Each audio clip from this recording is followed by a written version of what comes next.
In this video, I want to share with you guys some verses from the Quran and then show you how Sheikh Uthman bin Farooq demonstrates to us how they're actually false. I'm just going to be reading key parts of the verses for the sake of brevity. In chapter 11, verse 1, it speaks of the Quran, a book whose verses are set clear. In chapter 6, verse 114, it speaks of the Quran explained in detail. In chapter 16, verse 89, it speaks of the Quran making clear everything.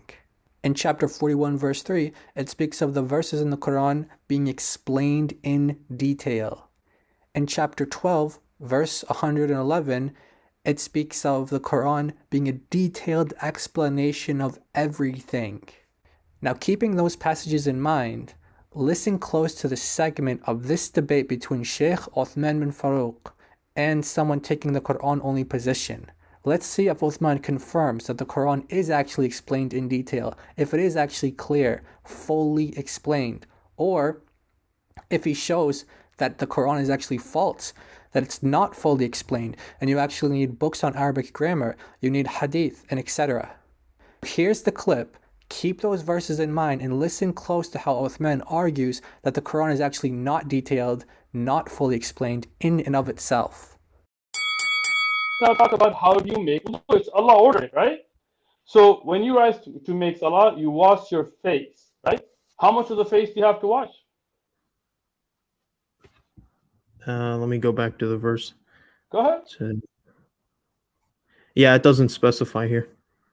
So what do? I don't really see that's the thing. I don't think it. You don't. No, I do. I just wash my face. I don't measure how much. How do you wash your face? No, I mean, do you wash the whole face? You just splash water on your nose? I mean, the face is. You could just put water right here. That's kind of. You just do whatever you want. Yeah, it's not specified in the Quran, so.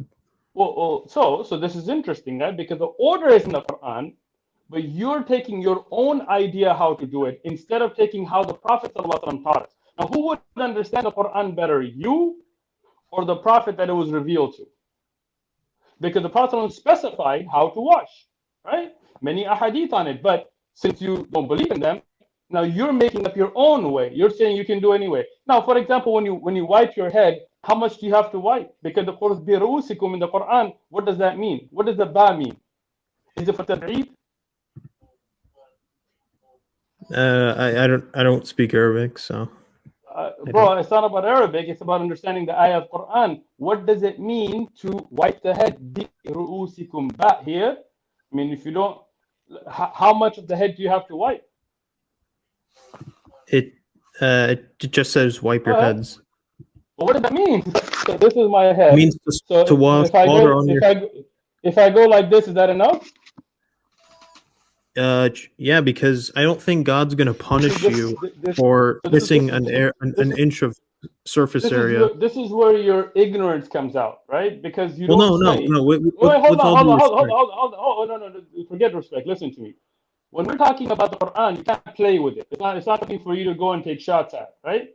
As those of you, as Brother Muhammad, I'm sure since he's been in Egypt, and other brothers, Mansour and them, who studied Arabic, I don't know about other brothers how much, you understand there is a ba, right? If you have to understand the Quran, inna anzalnahu Qur'anan Arabiyya, Allah sent the Quran with a very specific language, and you haven't even taken the time to study the language of the Quran, and you're here trying to argue against whether you need hadith or not. When you look at ba, it as a saber way, another said, it cannot come for tabi'id, it cannot come here in the Quran for a part of the head, right? So now Allah specified it in the Quran, and it was explained through the authentic ahadith of the Prophet sallallahu alaihi wasallam, right? But here, instead so I have to speak Arabic. Wait, hold on, is that what you're saying? Let me finish. So instead of trying to understand the Quran itself and the language of the Quran and going to the scholars who study and the Prophet sallallahu alaihi wasallam, the one that the Quran was revealed to, without seeing what he explained about it, you just made up your own idea. And that invalidated your wudu because you didn't do wudu correctly. If you didn't do wudu correctly, your salah is not accepted. And yes, Allah will punish you because it was obligatory upon you, as salah is obligatory. Those that are the aspects of salah, like wudu, is obligatory upon you to learn. So, Ben Sham, Yahudi, why don't you go and learn the Quran before you go and debate in things. Learn from a I did, but scholar. when you're washing your head, right? Yeah, you're not don't wash always your doing head. it. Wait, hold on. You don't wash your head. You wipe Wipe over it. your Yeah. head. There's a difference between ghasl wal masah. When you wipe your head, you're not doing it in the same exact path every single time. Same. So Yes, it doesn't you do. actually Again, you're matter. wrong. When you wipe your head, you have to wipe your head in the way the Quran has ordained, and this is explained to the Arabic language and then to the Sunnah, the authentic way of the Prophet sallallahu alaihi wasallam. In chapter 12, verse 111, it speaks of the Quran being a detailed explanation of everything. And this is explained to the Arabic language and then to the Sunnah, the authentic way of the Prophet sallallahu alaihi wasallam.